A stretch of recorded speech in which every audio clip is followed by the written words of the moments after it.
Gridiron Warriors take the field in an epic battle that is larger than life. It is called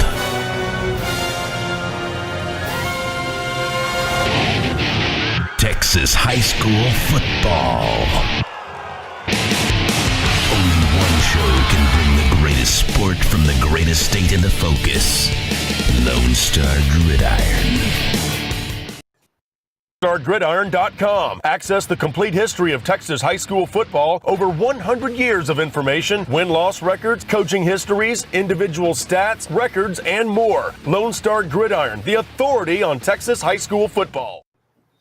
Hey everybody, welcome back to day 2 of the Lone Star Gridiron UIL State Football Championship live stream. I'm Chris Daly. I'm joined by Brett Swinney and Terry Bennett. How are y'all doing today? Well, after that last game, I'm doing great. As much as I would love to go on about that last game, we need to do them in order. But, man, it's a much better day of football today, that's for sure. Yes, it was better. So who wants to get us started on the Holly-Refugio game? All right, Holly, of course, if you're just now tuning in and don't know, Holly beat Refugio 54-28. They used a 28-point second quarter and a 14-point third quarter to really put the game away. This kind of was like Albany versus Mart. I think a lot of people assumed Refugio's athleticism would give Holly a lot of trouble, but I think people were underestimating just how good and how mature and how much of a veteran team this Holly team was. And we saw it today. Roddy Hooper at quarterback. I mean, Austin Compton had a great day at running back. Yeah. But Hooper on the day throwing for 279 yards and 3 touchdowns. This is against the defense that had absolutely shut down for most of the game one of the best players in all of the classes in Terry Bussey of Timpson. Yeah, I tell you, the other thing that came through here to me was the extreme youth of Refugio. I think the big stadium, I think that stage was daunting to them because they never got into their groove. Yeah, I actually wrote that down, Chris. It's one of the things when at the end of the game I wrote down, I said experience over youth. Holly was returning. They'd already been there. They knew what it was like, and they didn't want to come back a loser this time. And that's what it looked like on the field. I mean, they wanted it more. I was impressed with Compton. He just never went down. He was a bull in a china store. He just ran over everybody. And when he got a free, he found the end zone. He knew how to find it. So just really impressed with him. Also was impressed with Parker on defense. Had 2 forced fumbles and interception for a pick 6. I think that was probably part of the reason why they got so far ahead was that was a big play momentum-wise. So, yeah, definitely. 2 turnovers. Go ahead, Chris. I was going to say I want to welcome Vince and Corey to the show. What's up, boys? What's up? What's going on? Terry, what were you saying? I was just going to say the turnovers for Refugio, and as Brett said, and we talked about this on the pregame show, that Refugio had all the state titles and all the runs, but this core didn't, and they were young, and Holly made it last year, and Holly got beat by Shiner, and people forget that game was close last year until the second half, and the Brooks brothers took over. I think Holly was, as I said, the more mature team, and like Brett said, you could tell in the game, they just the theme that we've been saying all of our shows is whichever team makes it a game first and it stops being a state championship moment, they usually win, and Holly did that from the moment the game started. Yeah, you're right. The youth of Refugio, again, I hate to keep harping on that, but, their last state championship was 2019. These are freshmen and sophomores. None of them were on that team. None of them came on that trip. There's a few players that came on that trip, but the majority of the team didn't. So this was all wide-eyed looking around. Oh, my goodness, look where we're at. Yeah. Yeah, it looks like Holly just came in and just took this just flat out. I think they opened the game with a fumble, a recovery. So a fumble and recovery there. So like Brett said, Compton just was unstoppable.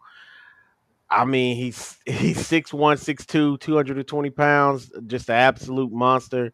And I heard the story about him it being injured last year, and Yeah. uh was I don't know exactly what how he got injured. I didn't catch that part, but they said that he could have possibly have been paralyzed last year.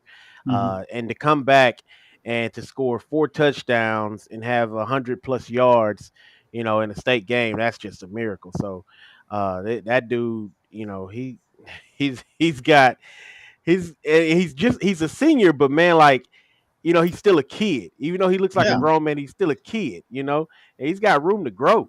So, you get to the next level, that's when they start to put weight on you, start to put the muscle Yeah. on. So I'm excited for him and to see how far he takes it. Uh Refugio, you just may have to go back to the drawing board, like it didn't Well, work they're out going to this be time. fine. Yeah. Yeah, Go ahead. they're a young football. They're a young football team, like you were saying. Terry was saying about Holly. I mean, you beat them 54-28. Obviously, you can tell Holly was more prepared. They were prepared for the moment, as you would say. They've been there before. They understand what it took. And early in the game, they set the tone and the tempo, and it was a physical game. And Yeah, Refugio very didn't physical. didn't bounce back. We saw the Timpson game when Refugio scored on the just kind of the example of how the game went. The screen pass or the pass that they had against Timpson, where I can't remember the kid's name, but he takes it to the house on the screen pass. No, Holly blew that up. I guess Ernest they saw Campbell. that one coming. Yeah, they blew that up, and I'm like, well, this is pretty much over. That, like, you could tell Refugio was trying to look for something, a spark to happen. Hmm. It wasn't happening. Holly blew that up, and they took advantage of that 54-28 for a state championship game. They were prepared. Yeah, And they were shut. able to. Oh, go ahead. Go I'm ahead. sorry. No, I Oh, I was was just just gonna gonna. say. Go Go ahead. ahead. No. Well, I just wanted to say that they were they were able to make plays. I don't want to take anything from them. They were able to make plays. It just seemed like Holly just whatever they did, Holly had an answer for. Yeah. So every time they did make a play or did, push the ball and was able to get a score, Holly was just like, all right, we're gonna do it again. We'll come back, we're gonna score again. And honestly, I can't even remember when they got their first score because it felt like Holly just kept scoring and scoring and scoring, and then finally Refugio got in the groove of things, but it was a little too late. But I'm sorry. Go ahead, Terry.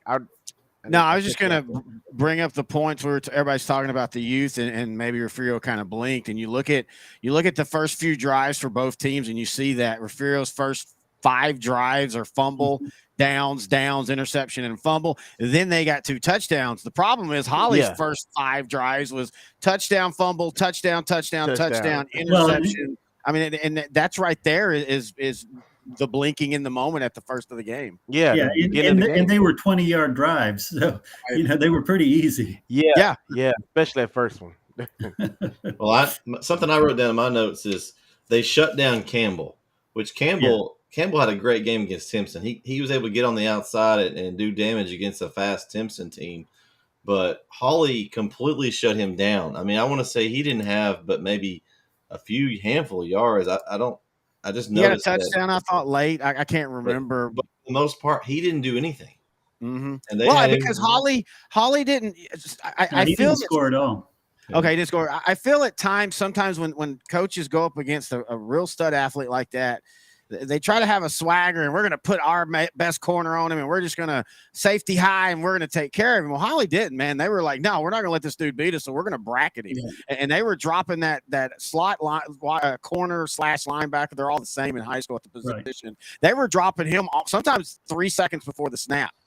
And for whatever reason, Refugio just never figured out, hey, there's 2 guys on him, and probably 3, actually. Let's go to the other side of the field. Two carries, 8 yards for Campbell. Yeah. Well, he's primarily a receiver, but he still only caught 3 passes. Yeah.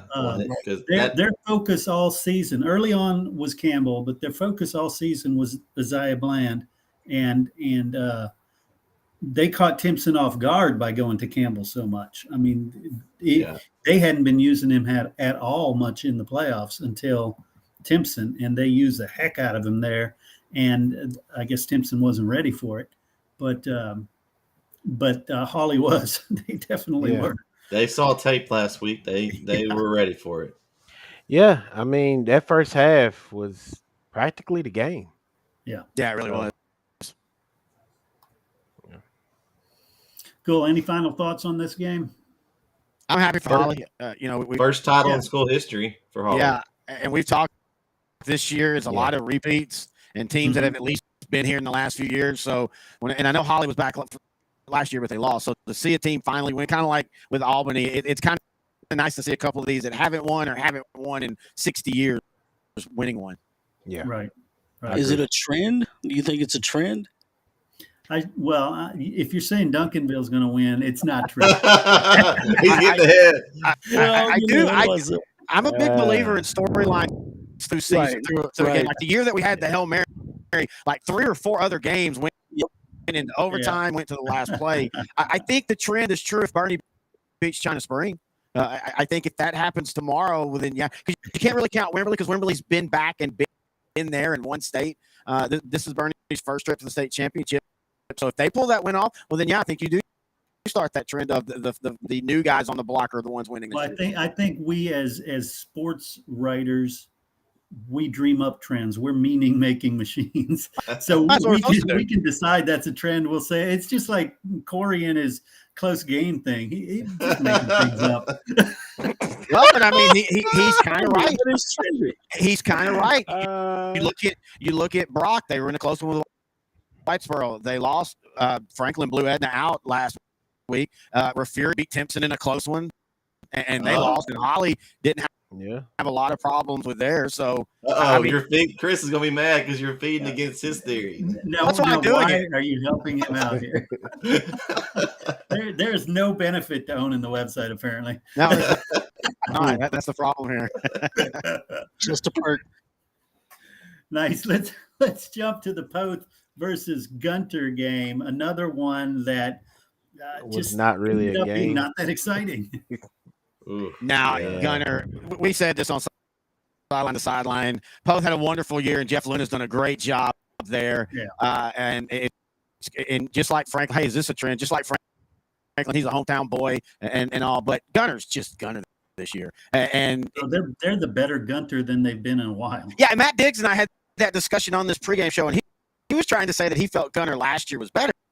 And I'm like, no, they're not. They haven't been as splashy this year because the one weakness they had was finding a consistent quarterback. Well, they found that. But defensively, what Gunter was doing all year, I mean, it was going to take Poth having to create 4 or 5 turnovers. And even then, I don't know if they won. And by the way, Gunter could have easily scored more if they wanted to. They pulled some starters. I mean, they could have blanked them.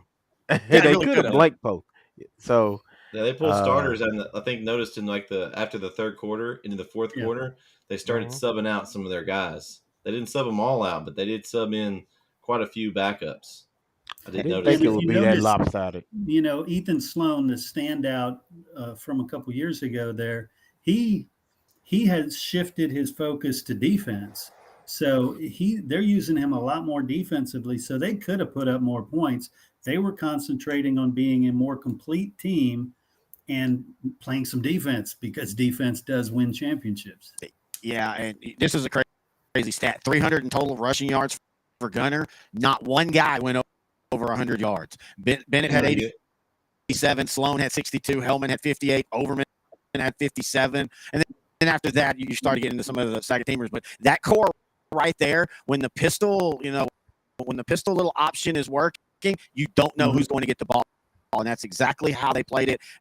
And Poth, man, they tried. I was so impressed with what Gunter's offensive line was doing to post big guys, including number 72, Rankin Ramazinski. That dude is a beast. He's one of the best defensive linemen in 3A. And Gunter just blocked him crazy all game long. Double teams, sometimes triple teams, and they took him out of the game until it was too late. Yeah. Big ups to Gunter's offensive line because, I mean, there were times I'm not the biggest fan of the pistol myself, and so as I watched this game, I was screaming at the TV. I found myself screaming at the TV. I was just like, feel this gap, feel this, and I'm like, no, feel this gap. But you see them, and they were doing it. It's just that whole offensive line was moving everybody out the way. I mean, nobody was missing blocks. It was just, it was beautiful. I mean, I played on the offensive line, so I cherish those type of moments. When you see something like that, that's a work of art to me. So I'm like, man, ain't nobody beating that team. I can see why this turned out to be the way it was. Vince, you played, so you should be a part of the brotherhood. Exactly. The brotherhood. Where'd you play? Yeah, just sign up, dude. It's on I'll do it. Page LoneStarGridiron.com. Yeah, there's a plug right there there for you. There you go. /brotherhood. Something I noticed that I wanted to bring up here. The Gunner, we talked about their offense. Their defense was incredible tonight. Mm-hmm. Both averaging 300 yards per game on the ground. In the first half, they only had 29 yards on the ground. That's 3 yards. I mean, it's 3 yards per game. I think they ran it like 10 times. And only 107 total yards in the whole first half. And 2 of them were passes to Matthew Bunn on 2 plays, or 70 yards worth. So take away that, they hardly had any yards total offense. I mean, Gunner, like you said, Chris, they were focusing on defense, slowing play defense. But I that was what impressed me kind of right off the top is the defense. The offense obviously was scoring too, but if you don't allow any points, you're not going to lose too many games. I texted guys earlier. I said Poth had the pads popping. I thought Poth came out, they were hitting early in the game, but I'm like, it may be a good game after all. Then, boy, I look up and it's 7-0, and 14-0, and 21-0, and it's 21-0 for a little while. And I was like, you know what? Maybe those pads weren't popping. Maybe I was drinking some. I was drinking some Kool-Aid. I don't know. I tell you about that Kool-Aid, boys. But I look down and I'm like, man, this. But I mean, I did pick Gunner to win. No surprise. But shout out to Poth. I mean, they looked the part in the beginning. And I say it has to early. They did. Mm-hmm. I like the physicality, because a lot of times when you come to a championship game, you want to match the other team's physicality, and I think they did. There was one particular play. I can't remember, the wide receiver got hit, and I'm like, if he got the snot bubbles knocked out of him a little bit, and that was phenomenal. And it's like, it wasn't anything egregious, wasn't a bad play, but it was a hit that you like. And so I'm like, oh, that'll get the cage rattling a little bit and get the game going. Yeah, it didn't turn out that way. I just Gunner they took control. I figured it was gonna take over, but that was a game, man. I don't have anything to say about that. Gunner just could dominate that game. I've got a crazy stat for you. Okay, so they talked about during the game, I don't know if y'all caught this, that the defensive coordinator's wife is the volleyball coach. Yeah. Okay, did y'all hear that? So they won the title back in 2019, volleyball did. And then they won the championship in football. Well, guess what? They did the same thing again this year. They won the volleyball championship and they won the football championship. Kind of a cool trend. Thing. Yeah. Okay. And that's her 3rd title in school history. Dope. So obviously the volleyball team did not have a close game the day before their championship. They did not. They did not, Chris. Otherwise, they wouldn't have been able to win. They did not.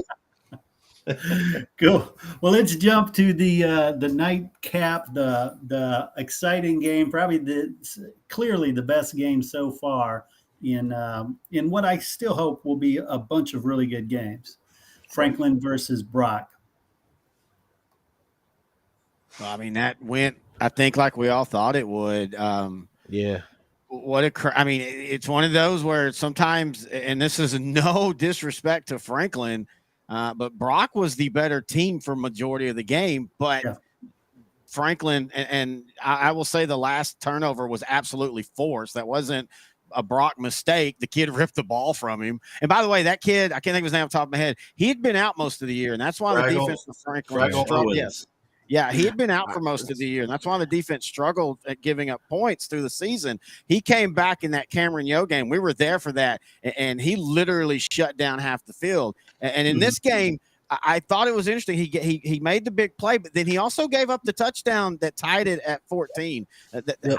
This just was a great game. This is one of those games we'll be talking about years from now. Well, I tell you that opening drive that Franklin had that took up almost the first whole quarter, right before it ended, I'm thinking, oh, geez, this is not going to be a good day for Brock, because they were just matriculating down the field. And then, of course, red zone, they get stopped. And that seemed to be the trend was red zone, everybody gets stopped. Mm-hmm. The thing about Franklin, and this is kind of Vince would know. The slot T is a running offense. Everyone knows that. Yep. Eventually, and I text the guys. Eventually, you have to pass the ball. Especially once, right? At least run. You got to expect at least one pass. Nah. And this remember the Titans. You got to run the football. Okay, but and I mean, and you could tell later on in the game. Franklin had the ball with the last possession. It lasted 5 minutes and 39 seconds, and they just completely just ran the ball. It was nothing Brock could do at the end of the game. They just completely were pushed down the field until they eventually had a goal line stance and they kicked the field goal. And I was sitting there thinking to myself, like they just ran out of gas. Like you gotta remember too. Now, they did have a third and six they had or seven or a few something like third that, down. where he did throw the ball. He did throw the ball the one time. Yeah, that one pass he threw. I don't know if Brock wore down because Franklin didn't score a touchdown. Brock did everything right defensively in this game. Yeah. The problem is you have two absolute monster running backs for Franklin. And I said this about the Gunner game last year, and I know they beat Gunner 49-35, but go back and watch that game, and Gunner's defensive line lived in Franklin's backfield, but the three running backs at that time, because you had Malik Murphy there, they just kept stepping out of tackles and having big plays. They weren't having the big plays today, but every time they needed a first down, it seemed like every time Brock was hitting them at the line or behind the line, yet they were falling forward for touchdowns. Exactly. I was going to mention they kept falling forward, and that wears down on you after a while, especially on a 5-minute drive. That's going to wear down on anybody. Yeah. And I think that's what kind of kept getting them in a position. And I don't know. This is a vote.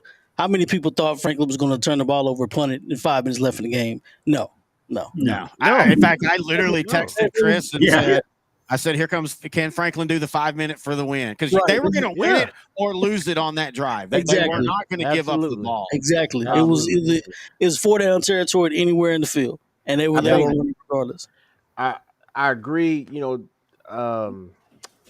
Brock looked like the better team at times. The fumbling, the turnovers were just they were devastating. And Franklin being able to pound the ball the way that they did and just control the clock. I could see this going the other way though. Brock had the ball at the end there. Oh, I agree. It felt like they figured something out offensively against Franklin. Yeah. I know it hurts. I know this stings a lot more because you know that if it was you'd be the one holding the trophy right now. So. But they are a great team. Brock is a great team. Had a great season. So Terry, let me ask you this: since you do a Brock coaches show and you're pretty close with Billy, how old are these kids? I mean, the whole defense is back. The thing that powered Brock all year long is back. I think all 11 starters. They're going. The offensive line is most of them are coming back, and that's important. Well, and that's important because that O-line struggled a lot early. They finally started to gel. Yeah. They're going to have to replace quarterback. They're going to have to replace skill positions. And I think I want to try to say this without trying to sound mean, but I think that could be an improvement going forward. I was just going to say that if the next man up in that position will probably be an improvement. But do not be shocked, and I'll bet bottoms to dollars that we're talking Brock and Franklin next year because Franklin loses Washington, but Jaden Jackson's back. They have a freshman running back that had ran for 500 yards on the season. I think they have 6 or 7 starters on defense. So if they can get through that same district and again through Columbus and Hitchcock, then we're talking them. But I definitely think Brock's back next year. Yeah, I think the way the game went was Franklin's advantage. If Brock could have somehow gotten ahead and force Franklin out of their game. Because we have a team similar to that in Chapel Hill's district is Palestine. They're run. Well, as long as the game's close, they do well because that's what they do well. Great with a lead, right? Yeah. But if they could have gotten ahead and forced Franklin to be uncomfortable and have to throw the ball, then I think Brock could have gotten the win. I think the close game favors Franklin just because that's what they like to do, like ball control, and they got the ball last, which worked out. I think otherwise the game goes to Brock just because, like y'all said, I think they figured something out in the second half. They were able to move the ball. They just didn't have the ball last.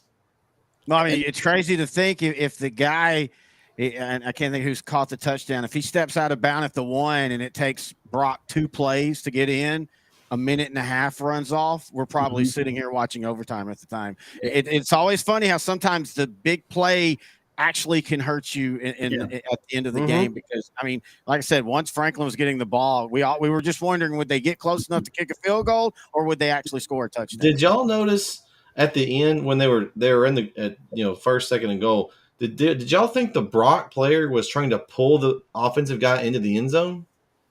I thought he was trying to pull the ball. Yeah. It kind of looked like he was trying to pull him into the end zone so that they would score.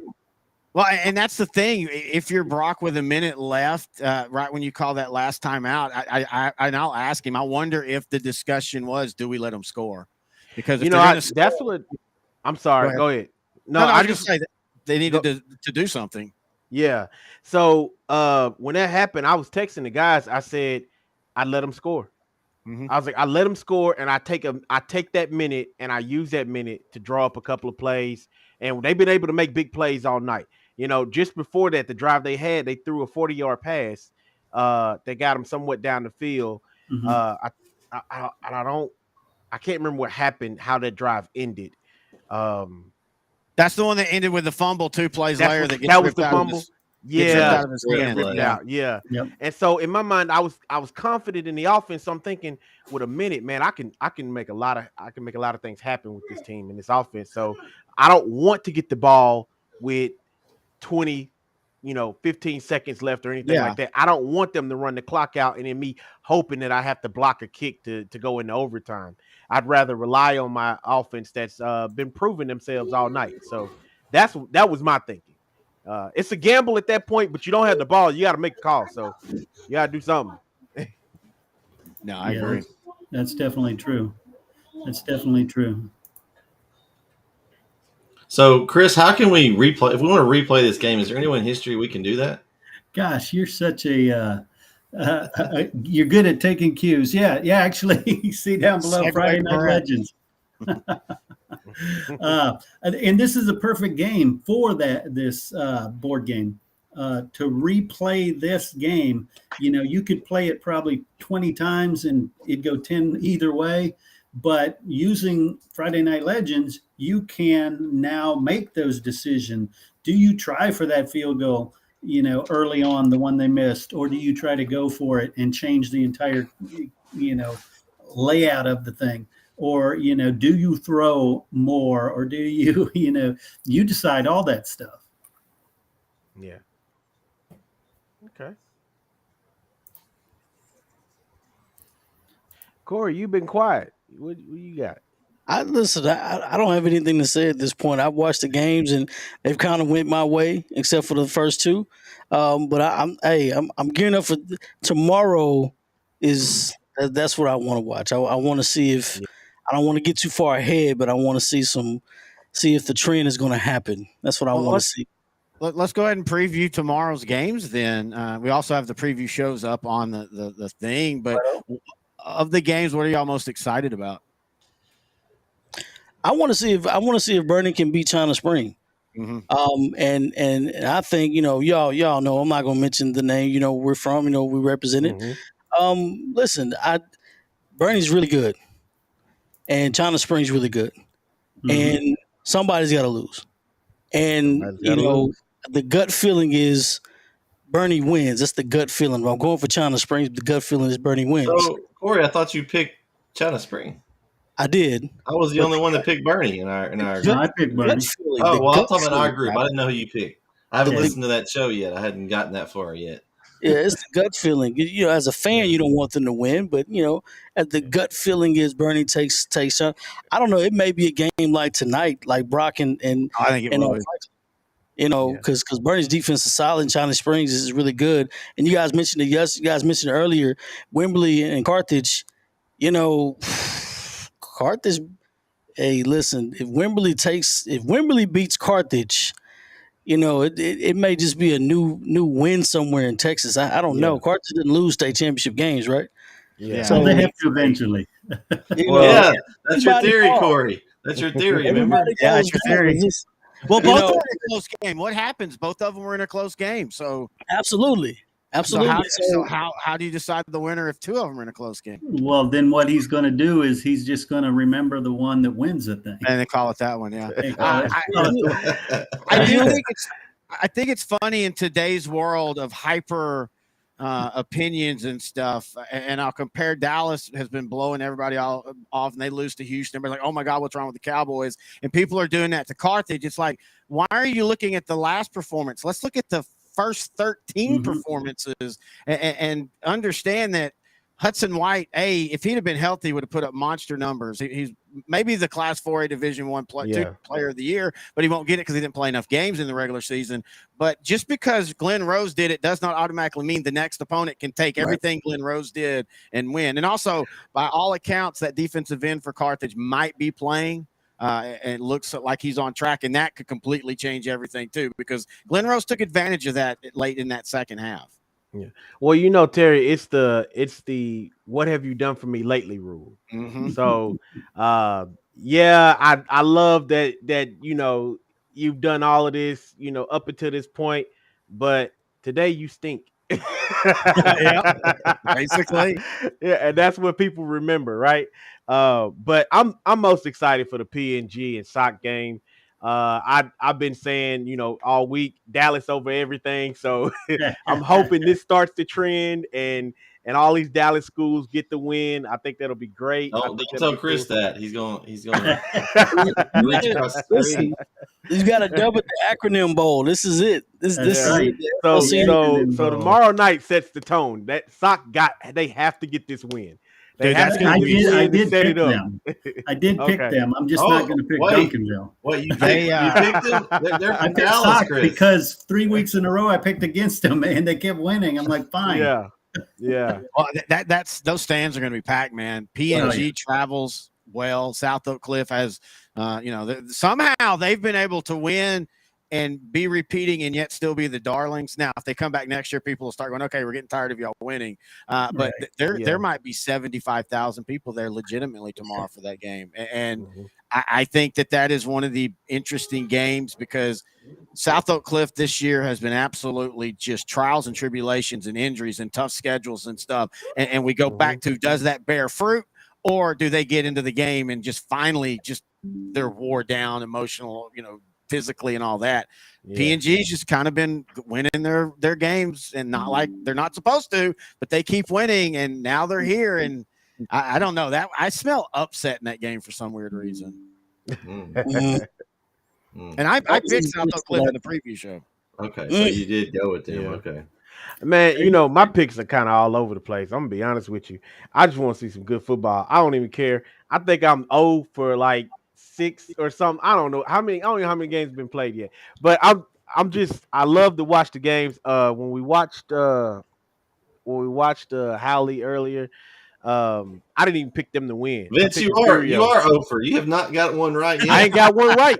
And yet I'm telling you, I'm sitting there smiling because every time I see something that amazes me, and I'm like, man, it's when okay. I saw that kid for Howley, I was like, oh, I didn't know about. I heard I'd been hearing his name all year, but I don't know how I missed the fact that the kid was like 6'2" or something like that, 225.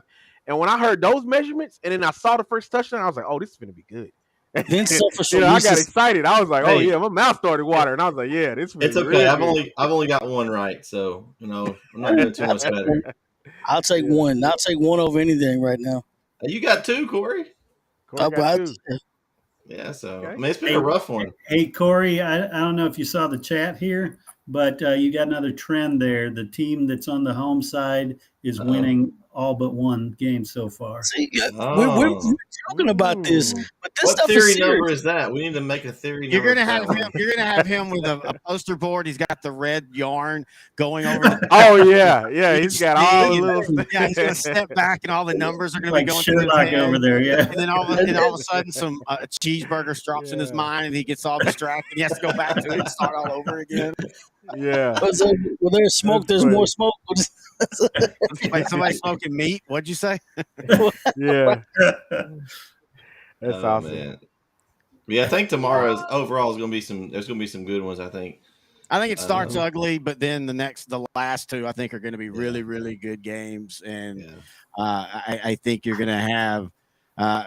I don't know. This game proves what we always say. You can pick all these games all you want, but you can never account for turnovers, injuries, and penalties. So Terry, you're officially saying that first game's going to be a blowout? I've said it all. Yeah, I've said it. I've said it. Hey, Chris may reach across the screen and get you, Terry. But who's going? I could just do that. Oh, wow! You got control. Who are you picking for the win? He's going to pick Wembley, I'm sure. He's picking Wembley. Chris knows. Chris has lived in Wembley and he knows them. I'm picking Carthage. Oh, okay. Yeah. See, Chris can never say anything about a homer pick ever in his life. See. Come on now, if Carthage was playing Tyler Chapel Hill, I understand. In games they're not even in, and I own it. Yeah, you can never say that. Brady's died. We're talking about Franklin and Brock, and you're talking about Chapel Hill. I was laughing. I was like, man, listen, Brett, you gotta let it go. It's okay.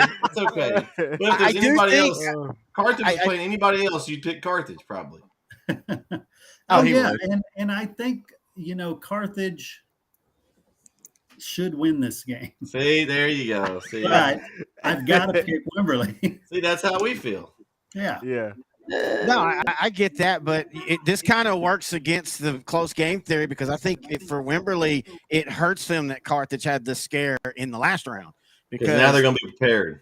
Yeah, you're going to shore up any things that Glenn Rose showed that could be an issue. That doesn't mean they do it, but again, I trust 8 for 8 in-state Scott Surratt to have the adjustments that are going to be. And I just think Carthage is physically a better team. And I keep going back to this.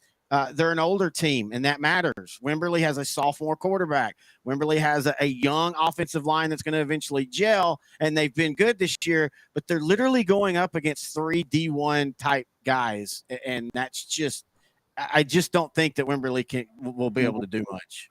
Now, keep in mind, too, I believe Carthage, they're going for 9 out of 9 state titles. Yeah, so, I mean – they've been doing this, man, for a while. That goes to Corey's theory. Eventually, they've got to lose.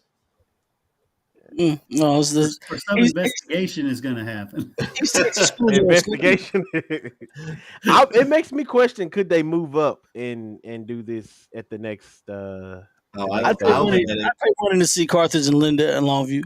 I pay money to see that. Oh yeah. Are y'all crazy? Wait, you don't want to watch Carthage and Longview? Why would I want to watch Longview just donkey stomp Carthage? That would just not be enjoyable. That's one of this is why the game has to be played. This is why we that's why you need Friday Night Legends. You go to the board game. You play that game, and then you need the board game because you don't want Carthage to get hurt by Longview, like physically. Look, Carthage is great at 4A Division II, and they would compete at 4A Division I, and they could probably even compete a little bit at 5A Division II. But this is like that argument where you say the best college team could beat the worst NFL team. No, they couldn't, and it wouldn't even be close because there are holes on Carthage's side that Longview is 2 and 3 deep on just because of the amount of students. Now, give Carthage the same amount of people, then we'll talk. But just that's what I was gonna say. Like if they were to play, do you have like some type of rule in place where if Carthage has 75, Longview can only play 75 or something like that? Well, why would you help Carthage? Yeah, why would you help Carthage? No. But if you're going to play them, you got to play them. If you're gonna play them, you gotta. That's the beauty of the board game. It's got a strength of schedule built in, so that the smaller schools don't have as many coaching points to spend. So it makes it realistic, because, like you said, they like Terry said, Longview would destroy them. And in the game, Longview is probably going to destroy them too, even though the stats are better. And you think it's based on stats. It's based on stats plus strength of competition. Yeah. Okay. All right. Be a good I mean, it's fair. It's a good point. I've had this conversation earlier, and the person I was talking to, he kind of said the same thing. I just was like, well, I mean, I still want to see it. I'm excited. I'm excited to play the game, Chris. I actually got this for a family member for Christmas. Got a couple of the games, and so I'm excited to try to give it a shot. Sweet. Yeah, you'll definitely have to tell us about your games.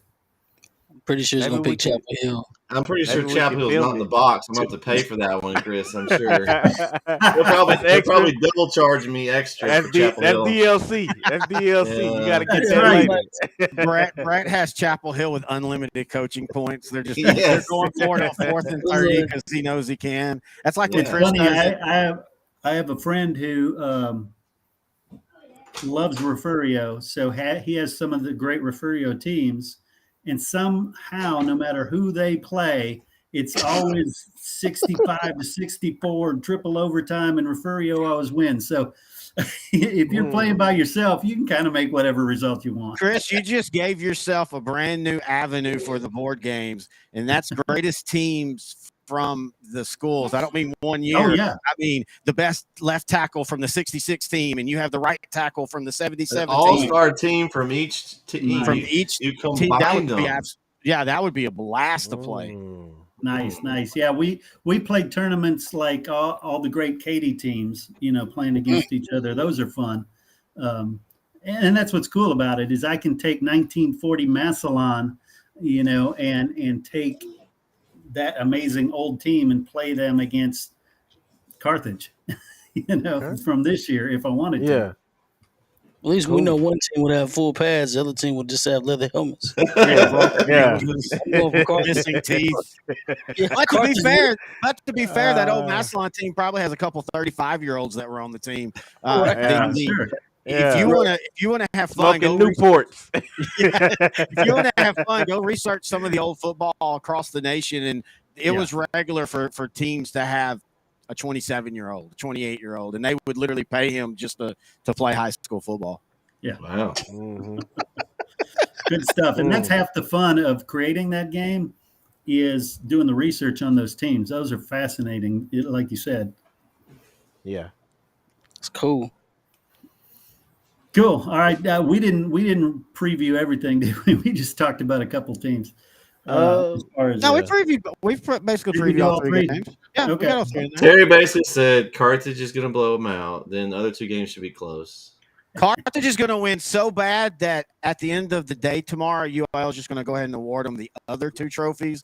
And then they're going to take Longview's 1 state championship since the 30s and just go ahead and give it to Carthage as well. That's how bad it's going to be. Hey, is it like a mercy rule? They're going to implement the 6-man rules?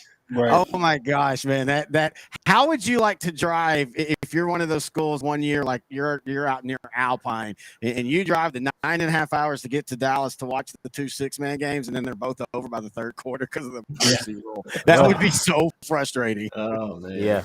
Well, Terry, I can't wait till tomorrow's wrap-up show, because I'll play some clips of you saying how badly Carthage is going to win. Go ahead. I stand by. He believes it. He believes it.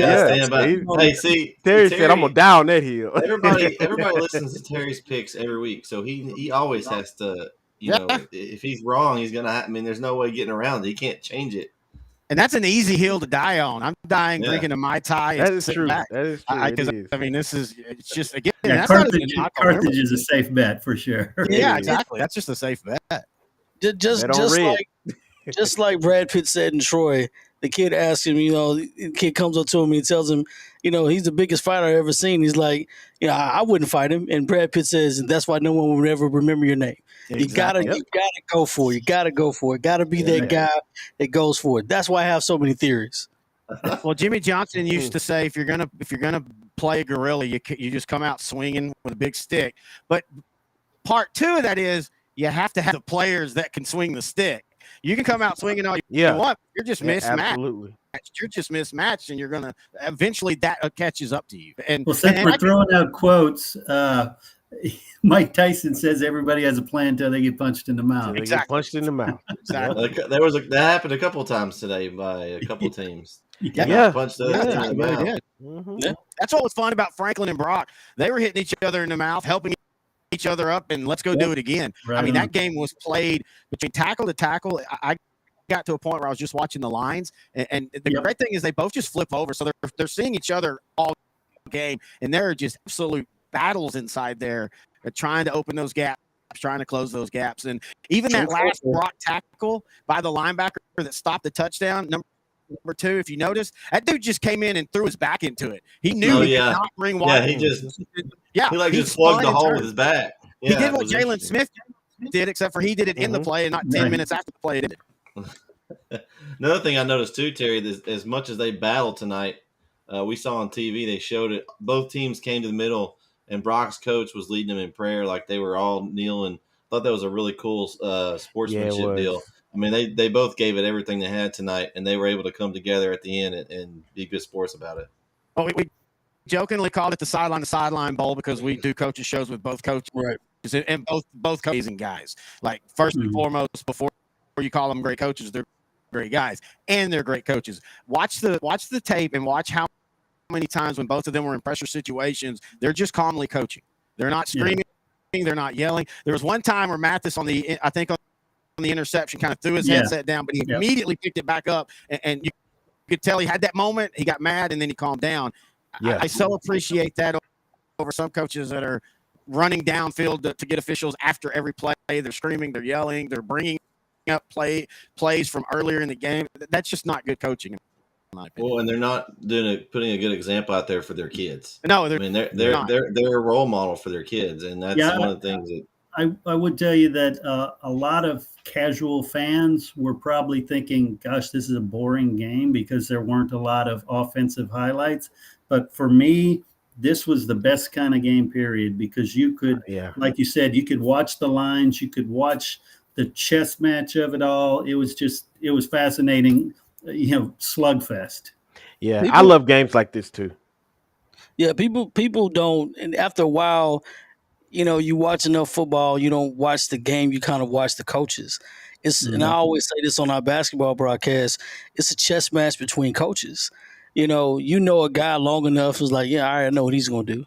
All right, let's see what he's going to do now. And then you're thinking, now you don't want to overthink. Now you think, I'm pretty sure they turn the mic off or turn the headset off, and he's in his head like, I know what he's doing now. I know what he's going to do. Mm-hmm. He's going to run, timeout. Just he's in that's the chess match between coaches that I love. You've played each other enough times to know exactly what's going to happen, or you suspect it, then you use your instinct. And then that's when I heard a coach tell me one time, he said, during the games, I stopped coaching. I can't coach you anymore. Right now, I need you to understand exactly what's going on in the game. I'm not going to teach you right now. I'm going to coach you a little bit. That's the opposite. I'm not going to coach. I'm not going to teach you. I'm going to coach you.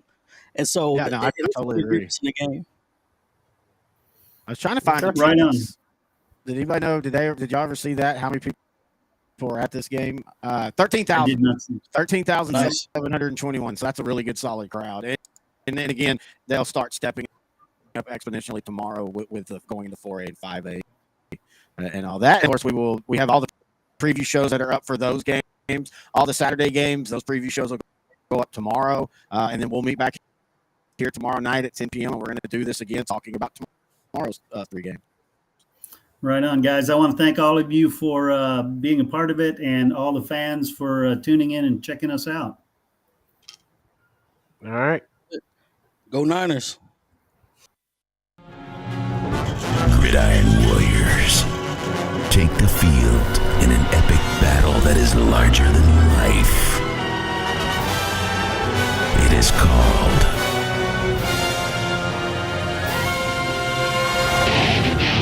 Texas high school football. Only one show can bring the greatest sport from the greatest state into focus. Lone Star Gridiron. LoneStarGridiron.com. Access the complete history of Texas high school football, over 100 years of information, win-loss records, coaching histories, individual stats, records, and more. Lone Star Gridiron, the authority on